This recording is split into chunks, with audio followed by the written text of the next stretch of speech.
Hi friends, கதை கேட்க நீங்கள் வந்துட்டீங்களா? கதை சொல்ல நானும் வந்துட்டேன். வாங்க கதைக்குள்ளே போகலாம். துவக்கமா முடிவா? ஒரு தோட்டத்தில் புதிதாக வாழைக்கன்று ஒன்று நடப்பட்டது. ஏற்கனவே அதன் அருகில் ஒரு தென்னங்கன்றும் இருந்தது. வாழைக்கன்று தென்னங்கன்றிடம் கேட்டது, நீ இங்கே எத்தனை வருஷமாயிருக்கே?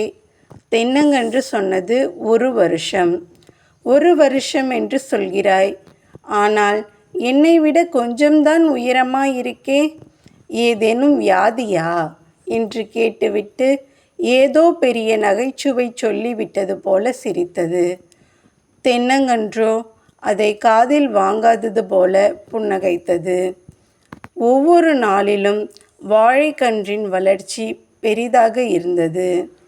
2 மாதத்திற்குள் தென்னங்கன்றை விட உயரமாக வளர்ந்துவிட்டது.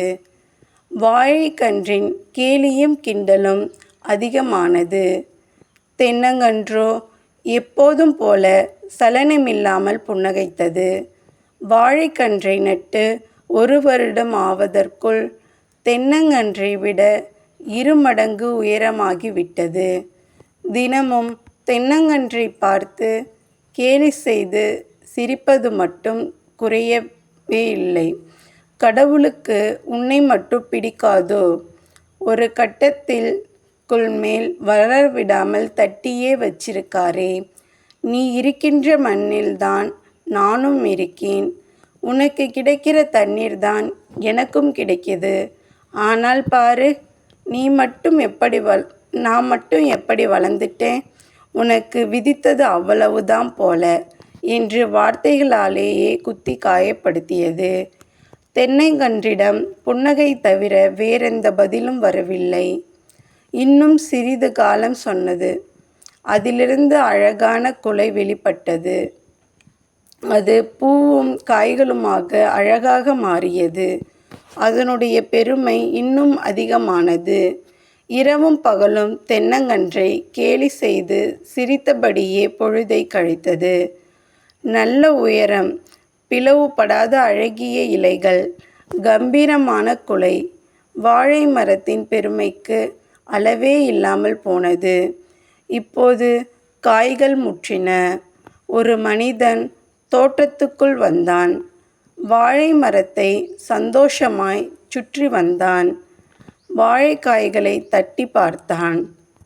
தென்னை மரத்தை திரும்பி கூட பார்க்கவில்லை. இதை விட வேறென்ன பெருமை வேண்டும்? வாழை மரத்தின் பெருமை அடங்குவதற்குள் திடீரென ஒரு புதிய மனிதன் கத்தியுடன் வந்தான். முதலாவது மனிதன் பிடித்து கொள்ள அதன் குலைகளை வெட்டி எடுத்தான். வாழை மரம் கதறியது. அதன் பெருமையெல்லாம் காணாமல் போனது. மரண பயம் வந்துவிட்டது. அது பயந்தபடியே அடுத்த காரியம் நடந்தது. ஆம், வாழை மரம் வெட்டி சாய்க்கப்பட்டது. 1 வருட காலத்து ஆட்டம் முடிவுக்கு வந்தது. துண்டு துண்டாக வெட்டப்பட்டு தோலுரிக்கப்பட்டது. தென்னை மரம் இன்னும் பழையபடியே புன்னகைத்து கொண்டிருந்தது. அதன் புன்னகைக்கு என்ன அர்த்தம் என்பது இப்போது வாழை மரத்துக்கு புரிந்தது. ஒவ்வொரு நாளும் நமக்கு எத்தனை கேலிகள்! இதுபோல கவலைப்பட வேண்டாம். வேகமாக வளர்வதெல்லாம் வேகமாகவே காணாமல் போகும்.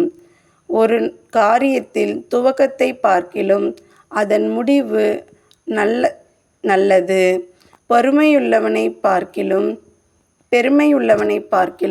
பொறுமையுள்ளவன் உத்தமன்.